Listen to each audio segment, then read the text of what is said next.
नमस्कार, मी पंजाब डक.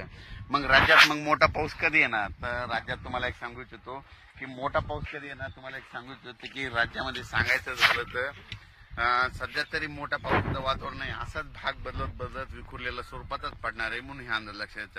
राज्यात फक्त जुलैच्या शेवटच्या आठवड्यात मात्र चांगला पाऊस राहणार आहे म्हणून हा अंदाज लक्षात.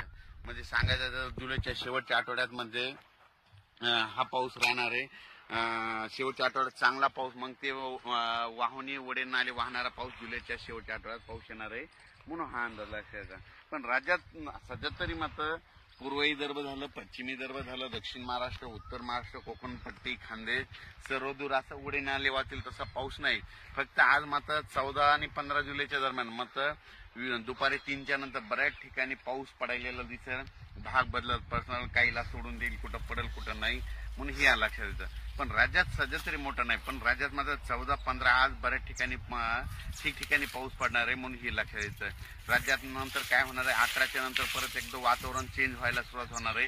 18च्या नंतर काय होणार आहे, मग हे नांदेड जिल्हा झालं, लातूर जिल्हा झालं, अक्कलकोट, सोलापूर, उदगीर, निलंगा ह्या शेतकऱ्यांचं काय झालं, पाऊस नसल्यामुळे त्यांचे सोयाबीन थोडं सुकत येतं. त्यांना सांगू इच्छितो की 18च्या नंतर तुमचं नांदेड झालं, धर्माबाद झालं, बिलोली झालं, नायगाव, त्याच्यानंतर इकडं त्याच्यानंतर जळकोट त्याच्यानंतर अक्कलकोट ह्या भागामध्ये मग 18-19 पासून जरा चांगलं तुमच्याकडे पाऊस पडणार आहे. कारण की काय होणार आहे, 18च्या नंतर तेलंगणा, आंध्र प्रदेश, तामिळनाडू, कर्नाटक तिकडे पाऊस पडत राहिल्यामुळं आपल्या महाराष्ट्राच्या सीमालगत ह्या पट्ट्यामध्ये पाऊस येणार आहे म्हणून त्यांच्यासाठी म्हणजे